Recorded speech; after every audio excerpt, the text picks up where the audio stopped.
I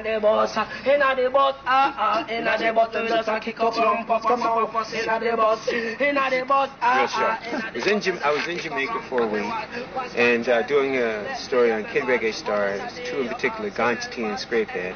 I thought they might, Ganj T and Scrapehead might appreciate me giving a little camera play. And I came back into Boston and I saw an article in the Globe, man. But as I was flipping through the pages, right, I thought I saw something about somebody like going to Iraq and sitting between armies. And I said, no, man. So I flipped back and I read it, and it was fantastic. I'd never seen anything like this. A human shield in the desert, in a camp, in front of the Iraqi army, okay? My first thought was, shit, this is a great story. But my second thought was, I can't let those people go over there without me. Okay?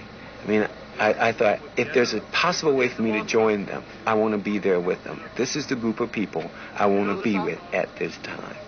And, okay, that's one of those jets again.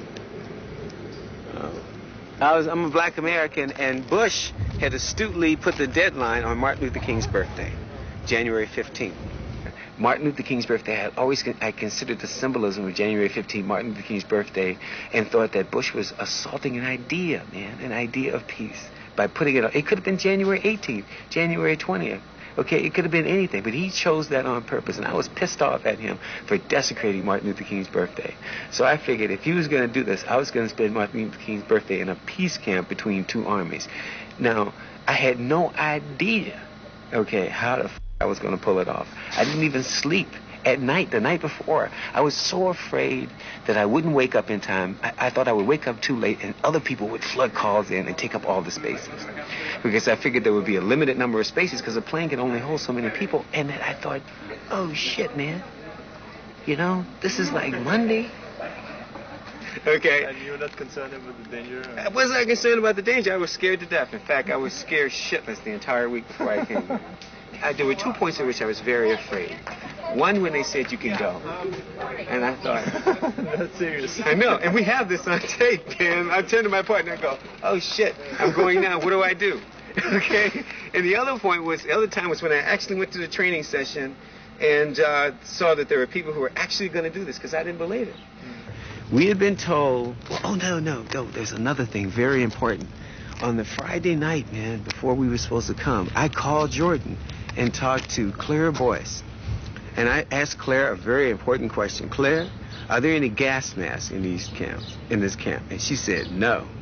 And my heart went clunk. I said, no gas masks. She said, yeah, there's no point, man. Most of the stuff goes through your skin. And just to, the way she said it was like, yeah, I thought, okay, that makes a lot of sense. Okay, no gas masks.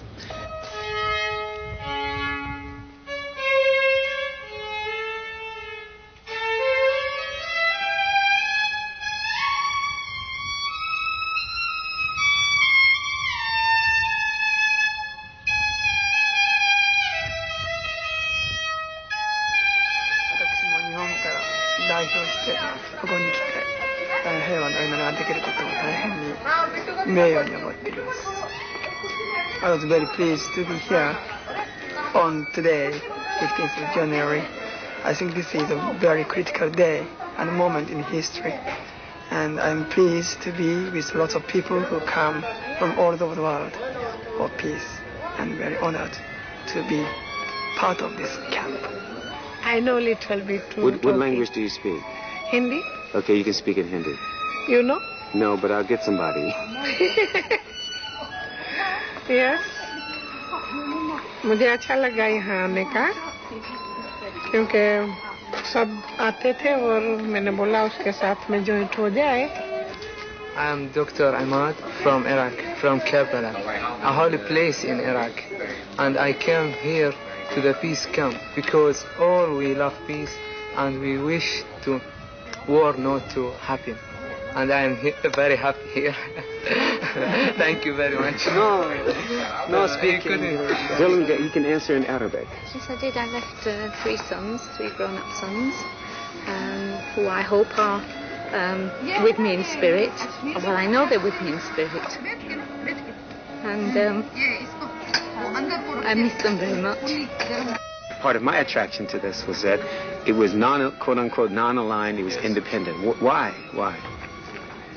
Well, because first of all, we feel that all the parties involved in this dispute bear some responsibility for this awful crisis, and therefore we could not possibly align ourselves with any of them. And in particular, we could not align ourselves with Iraq, which has invaded Kuwait, nor could we align ourselves with the opposing forces which are now talking, and in fact have now retaliated through armed aggression. And therefore, obviously, we have to be non-aligned and we have to be independent. And I think it's, aside from that, it's very important for the credibility of this project and for it to have an impact on the public, that it should be clear that our concern is the cause of peace and justice, and that we're not doing this on behalf of any of the parties involved.